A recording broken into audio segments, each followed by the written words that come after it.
Hi, I'm Todd Heitkamp, the owner of Dakota Angler here in Sioux Falls, South Dakota, with this week's 2-minute fishing report. Well, folks, all I can say is, wow, what an unbelievable weekend of weather that we had over the 4th of July weekend. I can't remember a nicer 4th of July weekend holiday.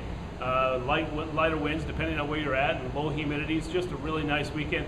And a lot of people took advantage of that. A lot of people hit the lakes, and they came back with some mixed results. So honestly, I think the fishing's gotten to be a little bit more difficult than what it has been the past couple of weeks.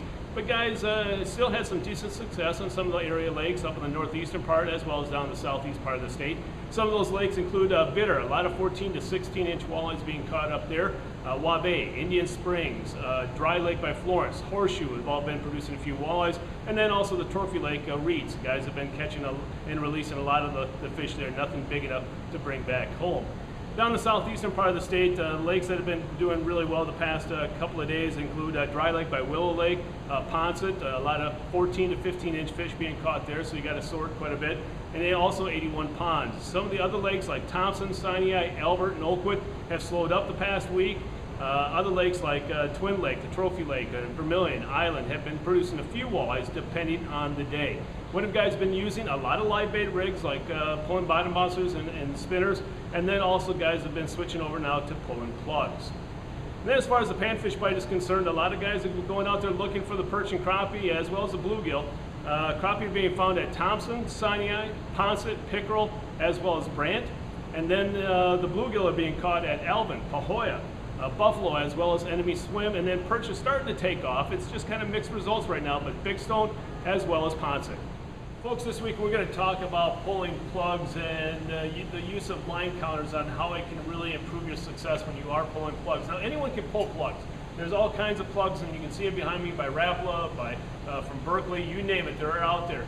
The key is that if you want to do the poor man's way, the version of pulling plugs, is that you can throw the plug out there as you're trolling along, let it hit the bottom and give it a couple of cranks, and you'll be up a ways. The problem is the inconsistency, and then plus you don't know if you're going to be in the strike zone. So the nice thing about the line counter, and you can get a number of different line counters by Okuma, by Daiwa, you name it, we have them right here at the store.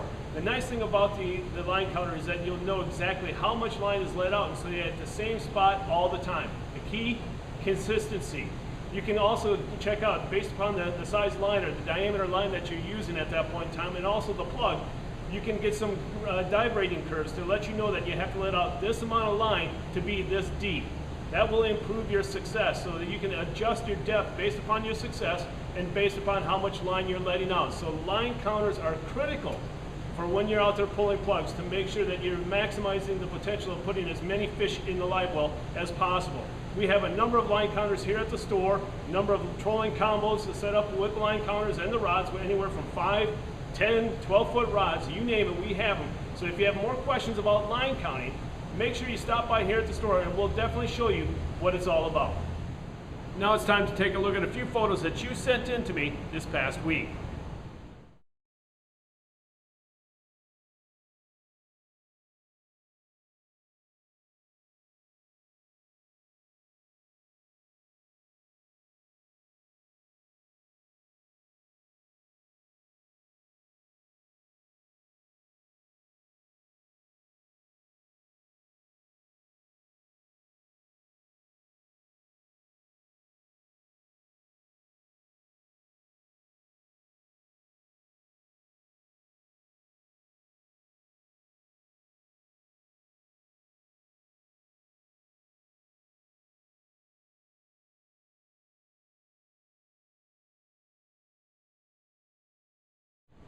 And remember, folks, if you'd like your photo included in next week's version of the 2-minute fishing report, please send it to me. Send it to todd@dakotaangler.com or post it to our Facebook wall. And if I use your photo, your name will be entered into a monthly drawing for a $25 gift certificate. And just so you know, if you're a winner, if you win one of those gift certificates, I'll notify you by the means that you sent me the photo, either through email or through Facebook. And folks, before we end this week's report, I want to make sure you remember that we still have some ongoing sales here at the store.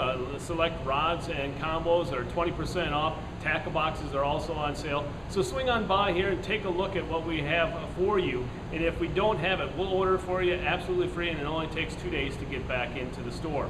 And also a reminder that if you're looking for a flathead crawlers, it's not too late to order your flathead crawlers. Give us a call at 605-336-9132 to reserve your flat today. Well, folks, that's this week's 2-minute fishing report for Dakota Angler. I'm the owner, Todd Heitkamp, and as we say around here, fish on. We'll see you next week, and again, thanks for watching.